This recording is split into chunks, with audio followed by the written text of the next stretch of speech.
Hello, Hello. how's it going? Yeah, good, thanks. How are you? I'm good. It's the morning here, so Yeah, good morning. It's quite, it's 9, isn't it, as well? it's nine, yeah. Oh, thank you so much for coming on. I am like one of the biggest fans of your YouTube channel ever. It honestly, your YouTube channel really, really helped me heal. It was so nice to find someone that was like gone through it. When I came across your Amenorrhea videos, I was like, oh my God, okay, this is amazing. So thank you. Oh, that's so sweet to hear. I know that feels like so long ago I made that video. It's just amazing how it happens when you are in that healing mindset and then like you find community or you find somebody who like is going through it too. And it's just like once you get your period back, I feel like it's such a different life. You know what I mean? So I just thank you for doing that. 100%. Yeah. So yeah, thank you for finding time. I know you're really busy with all your Yeah. shoots and everything. So thank you so much for coming No on. worries. Now, I don't suppose whether for anyone that doesn't know you, could you just give a bit of a intro of to who you are and what you do? Yes. So thank you so much for having me. I love talking about recovery and amenorrhea recovery, eating disorder recovery so much because it really changed my life. So my name is Kate Noel, and I am a model and a commercial actress sometimes living here in LA.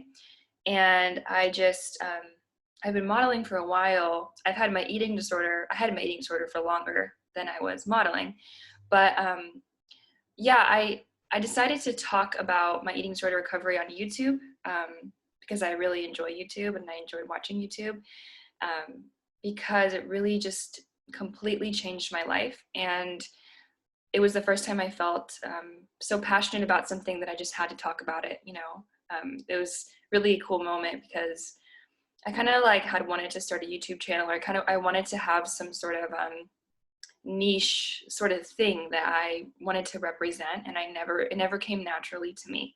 So when I started my recovery, I was like, this is it. This is the thing. So yeah, it just kind of grew from there, and now I have a podcast called Take the Cake as well, which I'm really excited about. Season 2. It's like a year old, so this is the second year I've had it, and yeah, it's really been so fun. So yeah. Yeah, honestly, I know I said earlier, but you're just coming across your channel, and also what I find is so lovely is the fact that you are in like the modeling and acting industry, and you have gone through this and you have like kind of come out the other side. So could we go a little bit deeper into your journey with amenorrhea? Do you think that actually maybe being like a model, you found that it pushed you into that amenorrhea, like disordered eating a little bit more? Could you tell? Yeah, I'll shut up and let you talk. It's okay. It's a good question. So no, I don't think the modeling pushed me into amenorrhea because I started modeling when I was 20. Okay. Um, so I had already had my eating disorder for, you know, 7 years before I started Wow. modeling. Yeah, so I was Okay. really young. So I actually like my eating disorder disrupted my period before it even came. So I was like a very late bloomer, I would say. And I think some of that was my, you know, lower body weight Yeah. and being an athlete. So I actually I only had my natural period. It was very irregular when I was like a teenager or early teenager when I got it. Um, it was so irregular that I almost felt like I didn't even have one. So Okay. my eating disorder really kept me from having a regular cycle. So I almost like honestly feel like I didn't even go through proper puberty until I got my period back. And how old was I when I got my period back? I think I was 24. So like I remember my little niece like getting her period, and I was like getting my period back, and I like literally felt like I was going through puberty with my little niece. So the modeling definitely didn't do it for me. It was just the eating disorder. Yeah. Okay, that's interesting. So can we talk a bit about, like, do you mind talking a bit about like your eating disorder and amenorrhea? How do you feel like that all came around, and what were the thoughts that you were having? I feel like a lot of us girls that have gone through it had very similar thoughts around, you know, healthy eating and who we're meant to be. So I think especially from like your background, it would just be great to hear, hear that side of things. Yeah, I mean, I always was self-conscious that I should start with this. So I grew up being a gymnast and a competitive cheerleader, which is interesting. It's like, I don't know what I don't know. I really wanted to do it. I loved the Olympics and like watching the gymnasts, whatever. And I actually did more cheerleading than gymnastics. So I had a very like, I had awareness of my body from a really young age in terms of like how it looked, because like everyone wanted to be the flyer, like the one who, the girls like threw up in the air, and like I just always, and like you just wanted to look a certain way. And so I had like a performance sort of body awareness and performance anxiety from a really young age. And so I think that really is what sort of like is the root of my eating disorder. Like I feel like it bubbled up from there really slowly. Mm. And I just, yeah, the more like I thought certain thoughts as a young girl, the more they became normalized in my life as a teen, and as a young adult. So I was really self-conscious of having no period. I have an older sister, and she, would be like, "Where's your period?" I'm like, "I don't know." Like, it's fine. But I would be like, like Googling or whatever. Like, I just like felt really insecure about it. So I don't know. It just, I think a part of me, I think my eating disorder has always told me that, it did tell me that the reason I wasn't getting my period was because of me. Like there was something wrong with me, it wasn't like my low body weight or my over exercising or my under fueling or anything. It was me or my stress. Like, so when I started my amenorrhea recovery, like going all in and, doing that whole thing, there was a big part of me that thought this isn't going to work. I'm not going to get it back because like I said, I had never really had like a proper period before. So I just didn't even know what my body was capable of. And I was on and off the birth control pill. I was on it 3 times throughout my, you know, I don't know, high school to college years. So I had it then, so I didn't have a lot of clarity. So my eating disorder definitely lied to me a lot and told me that like there was something wrong with you, every like little loophole of like why you don't get your period. Like I thought that was me. I thought there was like, I thought I had PCOS, and then I thought I had abnormalities within my structure of my body. It was just like all these things. I just like couldn't convince myself that it was, it's just your eating disorder. Like you just need to figure that out. Yeah. And what made you go all in? And what was your definition? Because I know that there's like a lot of different definitions of all in, right? So could you describe like your definition of all in, and then also like what was it that made you do that?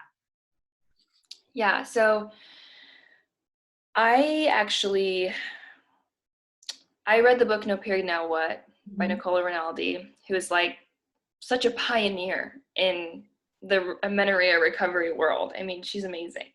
So her book changed my life for sure. But it's interesting because I started reading that book actually like 3 months after I started my eating disorder recovery. Okay. Um, I don't really know why I started my eating disorder recovery. I mean, I do. It was because of my period. I wanted to get my period back. So that was the goal. Okay. But I I don't know like if that was enough for me to actually like recover.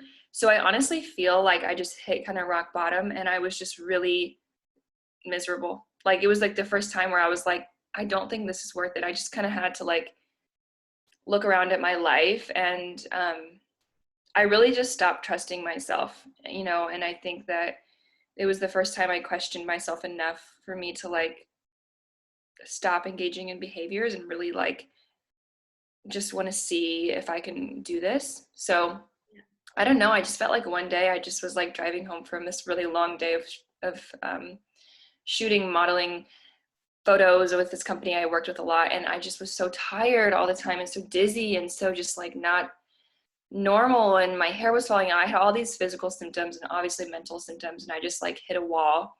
So I remember telling Rio, my husband, like I do want to get my period back. So yeah, it was like the eating disorder and the amenorrhea were kind of like they fueled each other, the recovery of both of them. But yeah, no period now what really is what sparked it for me. And I remember reading it on an airplane to Bali because I had won a trip to Bali. I Oh, know, it's amazing. I talk about this a little bit, I think there's like an Instagram post I just posted. I talked about it before too, but I'm like in a rice field. So I talk about that story there. It looks very Bali, so it's easy to find. But I'm yeah, I had so won a jealous. trip. Yeah, I'd won a trip to Bali and I was like, this is such a sign. Like, this is crazy. And then I was reading No Period Now What on the plane. And I was like going through this crazy like life experience. And I remember like, the airline was like giving me meals because it's such a long flight. It's like so long. And they were giving me so many meals. And I was like, I'm going to eat all of these meals. I'm going to eat every single thing on these meals. I'm going to eat snacks. Like I was just so all in, I guess. That was your other question. I was like trying to think of your other question. What does all in mean to me? But I'll answer that in a second. So anyways, I was just like fueling my body so much. And I was like, I'm going to Bali by myself. And like, it's just going to be such a crazy time. And then while I was in Bali, I met another girl. I was reading the book like by the pool. We were staying in this amazing resort place. And she was like, what is that book? And she told me that she also didn't have a period. And oops, sorry. Sorry. And she was like, I'm going to buy that book literally right now. So she like bought the Kindle version of the book. And like, so it was just like a crazy experience that like I had met somebody. So it was like a spiritual experience, I was It about to was say weird. that. Yeah, I was Yeah. about to say it sounds like really spiritual, and I don't know about. I've just got to cling on to the aeroplane journey thing. I don't know about you, but when I'm on a long journey, I have, especially on a plane, I have these huge like spiritual like awakening sort of things. Like I once sat on a plane coming back from Thailand, and I was sat next to a life coach who deals with like neurology, and she was just like talking so much to me, and we're now like 3 years down the line, we still stay in contact. And I just think there's something about kind of being taken away from the earth, do you know what I mean, that's enabling you to be like, okay, like let's do this, let's really recover. That's I so totally agree. amazing. I totally agree. It's like you're literally just like not grounded at all and you're just like floating in the air. So you're like, okay, I guess I Yeah. don't know, it feels very like weird. I love that. That's so cool. But the best part about my Bali story is that I got my period back in Bali. And it was like, it was just so crazy. I can't even explain it. It was just so crazy. I just can't even believe it. Yeah, Oh no, that sounds incredible. Were you it was crying? amazing. I was crying. I called my mom. So the night before, I literally have a journal. They gave us journals. And we were doing like a manifesting workshop. Yeah. And they were like, I think we had to come up with one thing we wanted to manifest. So of course I wanted to manifest my period. And we were just like writing practical ways, whatever. I don't really remember what we were doing, but I was doing manifesting my period. And I had written in the book that I will get my period back within a year. So that was like my goal the night before. And she was like, the leaders of the group, they were like, tomorrow we're going to a temple and you cannot go if you are on your period. So everyone who's on your period, raise your hand and stay behind, like we'll have something for you to do. So there was like a few girls that raised their hand, and of course I'm just like, I'm not going to raise my hand. And the next morning I woke up with it. I had these crazy cramps. I thought it was gas. I was like, oh my gosh, like I'm really unwell. I thought I had ate something. And also, like, I don't know about you, but flying can make you gassy, right? So I bet it was just Oh like, my gosh, or like yeah. new experience. Everything makes me gassy. So Yeah, yeah. like this is, yeah. So I thought that was it. And I was like, this is embarrassing because I was sharing a room with somebody. And then it was my period. So it was so great. Oh Yeah. my God, that is like the best story ever. I know. So And yeah. that was clearly such like a sign that you are so meant to be telling your story in a public way as well, right? Yeah, thank you. Yeah, that's also the trip where I was like, I think I need to share about this. Yeah, So definitely. yeah. So what happened from there then? So you read the book, you got your period. what sort of things have you done to keep your period? Because obviously we know that we're probably quite sensitive to um, losing it and things like that from eating disorders and stuff like that. So what sort of things have you done to try to maintain having your cycle? Hmm. So I unfortunately like was one of those people, because I think this is common, excuse me, where you get your first period and you're like, I'm good. I can go back to exercising a little here and there. And like, it wasn't like I was all in and then all Out. out. I was just like, I think I can do this. You know, it was kind of Yeah. like a Did little you bit more get exercise. Yeah, did you get a little bit cocky with it? I did. Yeah. I had a couple of periods and I was like, oh, I am the queen. Let's I go. know. I'm like, I'm a fertile goddess. Here I go on my Yeah. run or whatever. I mean, I don't run, but whatever I was doing. So yeah, that didn't really work for me and doesn't really work in general. So you know, I just was like, okay, I just tracked my period, you know, on the Flow app or something like that. I think it's the Flow app that I use. And I was, you know, 45 days, 48 days. So I was like, oh shoot, this isn't right. And then then it would be sometimes like skipping a month. So I was like, okay, this is not good. So after like 3 months of sort of having like, I think I think I had just really long cycles. Yeah. Um, I was like, I really need to figure this out. And ultimately I ended up um, you know, I ended up having like, it was kind of month to month for me. Like my body is so sensitive where I would have like a really great month and I'd be like, I felt super just like recovered and happy and I had food freedom and I would get my period. Yeah. And then it would happen again and then I would kind of go off of that end of like Oh my God. not taking You care of myself. literally, So I yeah. had to, I mean, Same. I didn't have to, I made the choice to go to eating disorder treatment, which was a really good decision for me, as far as like really healing the emotional part of it, because the physical aspects were healed, Mhm. but I just felt like emotionally I was not. So that really helped me to kind of just see what was really like the root cause of my issues with food in my body.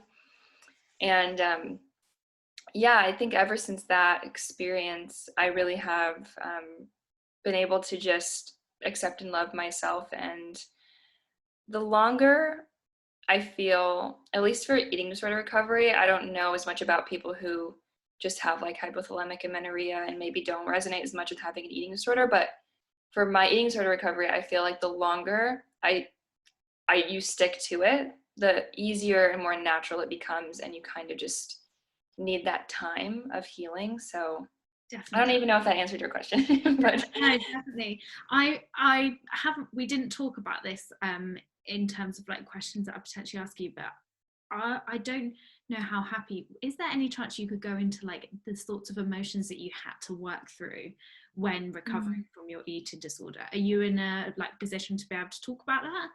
yeah, oh my gosh, thanks for asking. Yeah, absolutely. I really am. Yeah, I struggled a lot with the performance anxiety and the wanting to be the thinnest person in the room at all times. That was something that for some reason, really just stuck with me. And it wasn't even like I mean, I was judging other people, if I'm being honest, because I was so self-absorbed at that time, but I wasn't even really focused on other people. I just needed that validation within myself. And like I said, the longer I did these eating disorder behaviors and thought this way, the more I was normalized for me. So I just had so much of my identity was like wrapped up in my eating disorder. It was like my autonomy. It was like who I was. I just didn't know who I was without it, really. And I also had a lot of financial, at least I thought I did, incentive. So when I was in my eating disorder, I was modeling and I was really successful. I was really doing really well. So it just kind of all tied up to my anxiety. I also had not a lot, I had some issues with family dynamics and feeling like I couldn't really express myself, a lot of like rose colored glasses within my life, sort of like what I took with me. And I I'm the opposite. Well, I'm not anymore, but I was sort of the opposite of confrontation, like loving confrontation. So and my husband is so honest and confrontational, so it's interesting that I like married him. I actually talked about this to my in treatment. This is something I learned actually when I was talking to one of the therapists there. I was like in a session, and I just was like describing my sort of the people I grew up around, and then my husband and how different he is, and how he's just like totally opposite of so many parts of me, like emotionally. And he was like, that makes a lot of sense actually, because like you were kind of subconsciously attracted to somebody who was on the other side, and it was just really interesting. So Yeah, that's yeah, that's really it, I think, sort of like the emotional parts of do you it. Yeah. think that you mentioned about how, like, you know, you were being quite successful in modeling then? Do you think that you potentially held a lot of your kind of like life and future life based on how you looked and your body image and your size? Yes. Yeah. How did that make you feel when you thought, oh my gosh, I'm going to have to change? Yeah, it was really scary. I think that's like the scariest time Yeah. for me, at least it was. Yeah, it seems to be for a lot of people. A lot of the messages I get are, Me too. I I don't want to change. Yeah, I'm sure. I'm gosh, yeah, I'm really sure you get exactly the same of like people knowing, and they might have seen your journey and pretend like my journey or whatever. That yeah, Mhm. we have had to completely change our life. But could you talk me through like yeah those emotions you had and how did you get over those emotions? I don't know how I did it. I I think so. I definitely found support through the nicer side of Instagram, and like through just immersing myself in recovery content. So, you know, if somebody's watching this video, I think you're already doing enough, because you're at least following people who are like on that side of it. So I think just like immersed myself in recovery. I was reading a lot of books, and I also felt like I had, you know, I told the really sacred people in my life that I was going through this, and that was really hard, but that was really important. And I definitely like developed a lot of like, I just didn't trust myself in a good way. You know, I really was like, I also saw a therapist, so that helped me. You know, I saw a therapist before treatment, so she would helped me a lot. And um, yeah, I honestly feel like it really is such a spiritual experience for me. Like I don't really even know how I got through that, but I just felt really strong. Like I just felt like I knew this was a decision I had to make. So I think I just kind of gave myself that like fork in the road choice, you know, where I was like, I can either do this or I can either do this. And I just made a list of all the reasons why the eating disorder route, like, ultimately didn't make me happy, and the symptoms it gave me, the life it gave me, or lack thereof, life. And then the other side was, you know, this side of life that I want to at least try and live. Like I wanted to at least try it. So I ended up getting kind of dropped from my modeling agency after I had gained the weight. And I ended up just being like, I don't know what I'm going to do. Yeah. I got really quickly, I got signed with my agent now, who's amazing. She's so wonderful. So I feel lucky that I had that sort of like bounce back. I had that ability. But I also, like, as far as the industry goes, I really didn't want to stand for this side of the industry that was so toxic. And I felt like I was booking those jobs, honestly. Like I felt like I was booking those jobs where they really wanted, like, just the gross parts of the industry that you hear about. This the types of people, I mean, not all of them were like that, but the types of people and the things that are said on set, and like the jobs and the clients, like I felt that energy Mhm. was toxic. And now I'm on the other side of it, and I want to stand for that side of it. I want to be on that side, and the energy is so much better. Like I just booked an Athleta job, and it was the most amazing set I've ever been on. So many types of bodies and Like, just diversity. It was just amazing. Everyone there was just so cool. So it was just so fun, you know? yeah, that was actually leading on to my next question, is how did your life change, and how did you deal with that change, right? Because I don't know about you, but I often feel like a lot of that getting your period back and leaving the disordered eating behind is a bit like a grieving process. You're Mm-hmm. having to completely change. So I know you obviously said it was very like heart led and spiritual led, but how, for start with, like, how did that feel of like, okay, I'm going for this part of the fork? Yeah, I mean, I felt empowered, you know, I felt good. It wasn't all bad, you know, I felt strong. Yeah. So most of the time, sometimes. Um, of course, there were every day, of course, every day and every meal, honestly, and snack, I felt scared. And yeah, I think the more I chose that road and chose the recovery road and listened to my healthy self, or at least tried to, it became easier and easier. And I just became more of an advocate for myself instead of trying to please everyone.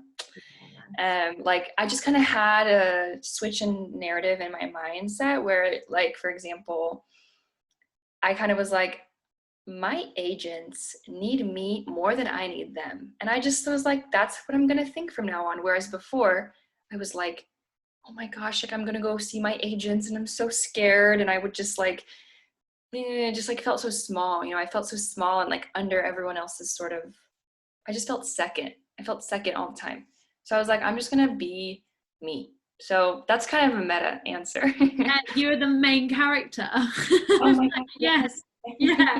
I often feel like I talk a lot about it, that I visualize the fact that when we have HA and disordered eating, it's like the spotlights are out on everyone else, and it's like, what do they think about me? What are they viewing me? What do they think now I need to gain weight? And all of this. And actually, what recovery is just picking those spotlights and turning it back around on us. That's amazing. I've never thought about that, but that's exactly what I was trying to say. Yeah, and I just feel like it's such a even though everyone's experience is so different, and like obviously your experience is like the eating disorder and down the modeling route, everyone has like really similar thoughts and experiences in recovery. Like, yeah, it's really, really hard, but there's also so many empowering thoughts. So another, like, one of the final questions is, how is your life different now compared to then? Obviously, I know it's clearly better, and you're able to tell your incredible story, and your YouTube videos are like bang. But if you could sum it up, how would you describe recovery? Recovery. Oh my goodness. Okay. Well, I think my life is so different that I feel like a different person. I feel like it's so different that I can't even try and put myself back there. I can't even try. I can't even like remember what it was like because it's just so different. I mean, I think like my body was and mind were so desperate to get out of it, where I guess like once it got out, it was like, okay, we don't need to ever go back there again, which I'm like grateful for. So I feel so strong. I feel so confident. You know, I've been in recovery for so long. I mean, I feel like I'm recovered, honestly, but I know I keep saying this, but the longer you stick to it, the easier it gets and the more confident and true to me that I feel like I'm able to be. I don't know. Everything's different. My relationship dynamics are different. I'm happier. I feel like I like smile at people more, and I don't know. I just feel like I'm not in a dark cloud. You know, I just am able to experience the things in life. I have passions again. I just see everything different. It's like everything's better and more full. And I just feel like I feel a purpose in the world. And so, yeah, that's so like, And genuinely, like, from someone that's watched your videos, and I was like such a fangirl when you replied to me and said, yeah, but I genuinely feel like you have such an aura of light. Like, you really do carry that. And I think especially in an industry that you're in, that I'm sure can be so difficult, and to go against that, because like what we said about the fork, like it would have been very easy for you to have chosen that, and sometimes potentially that's the easy route, and I'm sure many people do that, but actually you found yourself by going against that. And I just think that's so amazing. And yeah, keep doing your videos. Now, I did put on Instagram earlier the fact that I was interviewing you and whether they had any questions for you. I'm not Ooh. sure if you're okay if to just Mm-hmm. answer. We'll just do a couple. So Okay. the first one is the acting industry more weight inclusive than before, do you think? Now, I don't know what the time scale is on that, but do you maybe Mm-hmm. you think that the acting industry is going into a more inclusive way? Mm-hmm. So I'm more on the modeling side of the industry, but I do, Yeah. I do some acting. But I'll answer for both. Yes, I think both of those industries are changing for the better. I mean, I think right now with the weight inclusivity is definitely there. I think like if a brand at this point isn't including curve models and models of all shapes and sizes, colors of skin, like if they're not including people with disabilities, trans people, they need to really question themselves. And I think it's kind of a red flag. I certainly don't think that all of the, like all of the brands are doing that, but I do think it's changing, and I love it. It's great. I love to see it. I especially honestly love to see all of the Black women and Black men that are being cast right now, and queer people that are being cast. And so, yeah, it's a great time, I think, for that shift, but we do have a long way to go. I know that we do. I actually do fit modeling, which is when I go in for clients and I do, I like they spec me, like they measure the Yeah. clothes on me. So it's like no pictures are taken. It's just like, yeah, fitting the clothes. And I think that industry is an interesting one because you have to be a certain size to be in that industry, but then there's also like some clients who are being more body inclusive within that. So I think that industry definitely has the longest way to go. But yeah, it's great. I love seeing all the new, I Yeah, don't know. that's really cool. Yeah. So I've got another one here, which is, I believe she's a dancer. 2 seconds. Yes. Mm-hmm. So it looks like, or maybe she used to be a dancer. She's Mm-hmm. saying that she's had to gain weight, had to gain weight for my period, looking to get into modeling. Do you have any tips? Mm-hmm. I would wait until you are recovered, Mm-hmm. and or at least just have a strong enough healthy voice where you can handle the rejection of the industry, because it's very real. And you know any model gets rejected most of the time. And so I think just making sure you have a healthy enough mindset and body, if I think if you're in a stage where you need to gain weight or weight restore, it's probably not the best time, because first of all, I wish I would have waited and I didn't. But when I weight restored, I felt just so aware of all the parts of my body that were getting bigger, and I couldn't even like appreciate it because I was so worried about it. So that's something. And as far as getting agents goes, um, I think that, so you can submit yourself if you aren't connected with anyone, you can submit yourself online on a lot of agencies' websites. And if they call you in, just look out for the red flags. If they try and compare you to other models, or if they say, I come back when you are this and we'll represent you, like that's just going to be a big trap for you. So I would just say be really cautious. And there's a lot of really amazing modeling agencies now.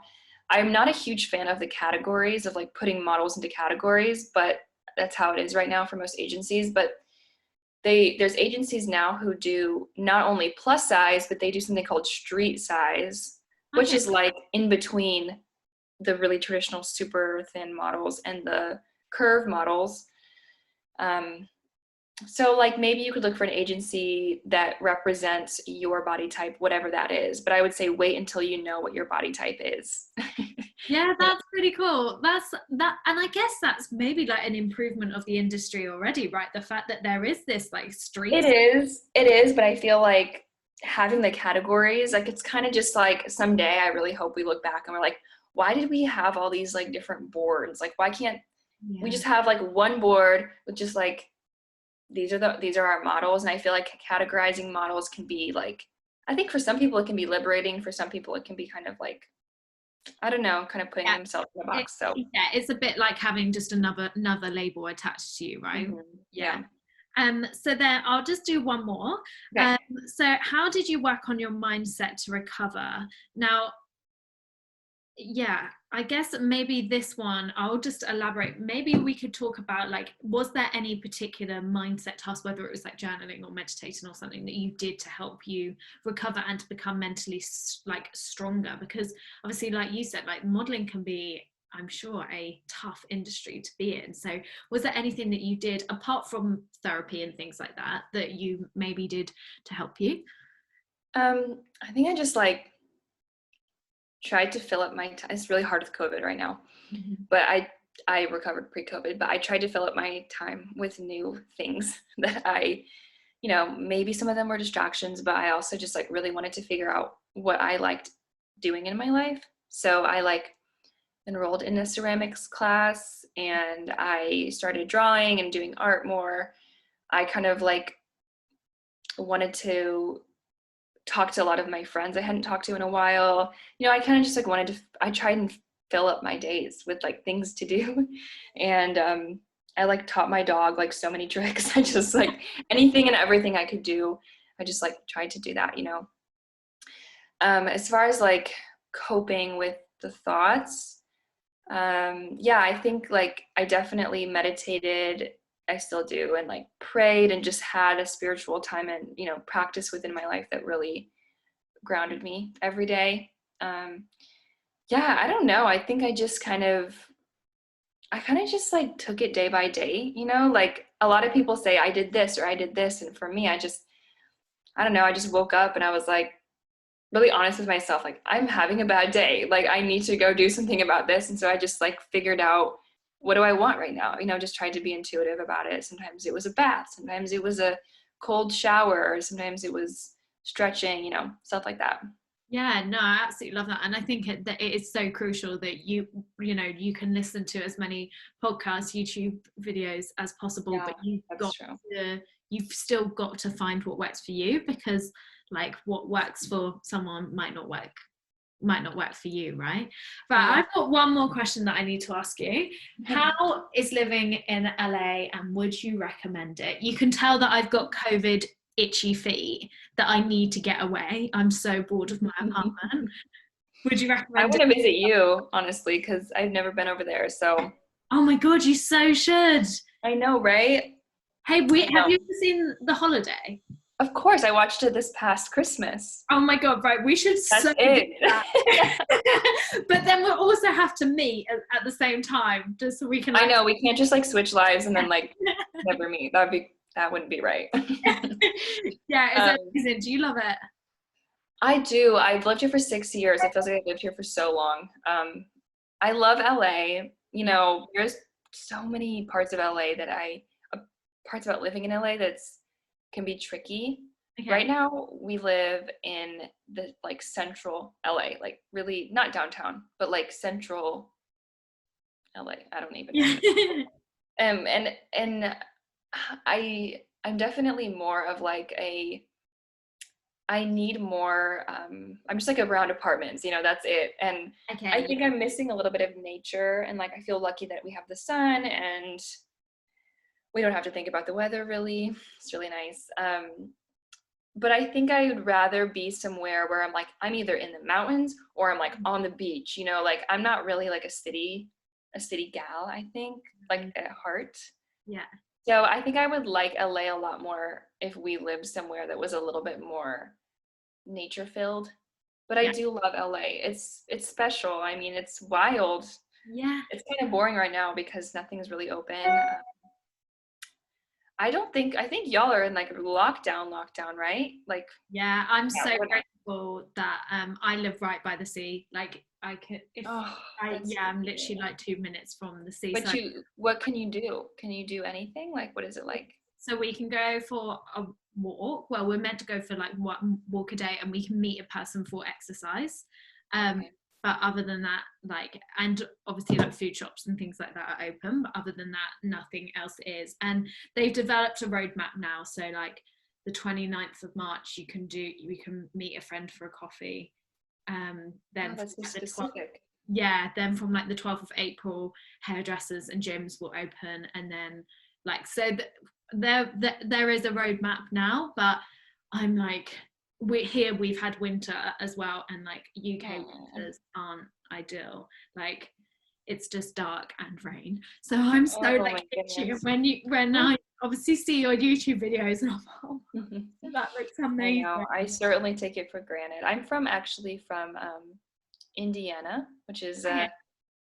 the Midwest, and it's pretty cold there, and it's probably not that similar. Do you have all four seasons? Yeah, it's like that. So Yeah. I feel like I took advantage of it. You know, it's interesting about LA. Like, it is amazing. I don't want to be too negative about it, but we basically have two seasons, barely, more like one, because we don't really have like a proper winter. You know, we have like a summer, it's really hot, and then we have like um, the other half of the year is like right now, it's like kind of the same, but there are some days where it's a little bit rainy, but it's like barely colder, you know, it's like 10 degrees colder. That's it. Right, And okay. it's windy. That's it. So it's a bit more And like springy. yeah, it's just kind of like every day is the same. And honestly, it kind of feels like humans are not meant to live like that. Like, I feel kind of like time just isn't real here sometimes, because all of a sudden it's like 4th of July, and then it's like Thanksgiving, and it's like we're doing the same thing. We're outside in our shorts and our t-shirts, and we're like Yeah, eating. You know yeah, what I mean? It's that's like, a good point. Yeah, it's whereas I weird. guess like in Indiana or like even here, it would be like, so like everyone's getting proper pumped to the minute because we're going into like spring and summer. So everyone's like, Yeah. Yeah, yeah, I feel like there's not a like a solid sense of like time, you know? It feels like the yeah, seasons really serve me, I think, and same with Rio. We're both from the same city. So like seasons I feel like really served us. But of course, like you know, we went to the snow a couple weeks ago into the mountains, and we're like, after a day, we're like, oh, it's cold. We don't want to be here anymore. So yeah. it's one of those, isn't it? And I wonder if COVID has made us all a bit like this, of like, you notice, because we can't go anywhere really, you notice more about what you don't have, whereas actually it's like, obviously like there's obviously worse things to have than heat all year. Yeah. And likewise for me, like I'm so grateful to live by the sea, even if it does mean that we have a bit of rain every now and then, but I just can't wait to travel. I really I can't wait. know. I can't wait either. I'll It's have gonna to be message you. hopefully LA's soon. on my list, so I'll have to message you when I eventually get out. And if you Of ever get to come in course. here, I mean, the UK is very small, but I'll show you around. I like that. See, I need a little change, so Yeah. I'll take it. Yeah. Thank Of you so much for coming on. course. Where can people find you? Is it literally just your name on everything, Kate Noel? Kate Noel? Yeah, Kate Noel underscore underscore on Instagram, because I don't know. I think there's too many Kate Noels. Um, yeah, and also my podcast is called Take the Cake with Kate Noel. Yeah. You can just search Take the Cake and just like Apple or Spotify. And there's also, I just made an Instagram for Take the Cake podcast too, called Take the Cake Pod. And my YouTube channel is Kate Noel as well. So that's pretty easy. I think that's everything. Yeah, that's wicked. Thank you so much. And yeah, Thank you. watching, go check her out. I love your video, especially like your fear food ones. I know, those are fun, huh? So much fun. Thank you so much. This um, is so great. You're so special. thank you. Have a lovely Yeah. day, won't you? Enjoy the sun. Try not to enjoy it too much. Okay. Yeah. I'm like, this sun, I don't need it. I'll enjoy It's it. getting dark where I am. Oh wow, look at that. Yeah. I know. So at least you don't have that. I do feel lucky. I need to be grateful. I'll do like a meditation Yeah, today yeah. in gratitude for the sun. And I'll just remain grateful that I live by the sea and we get to travel soon. Yeah. Exactly. All right. Have a lovely day, won't you? Thank you You so much. too. You See you too. Okay, later. bye. See Bye. you.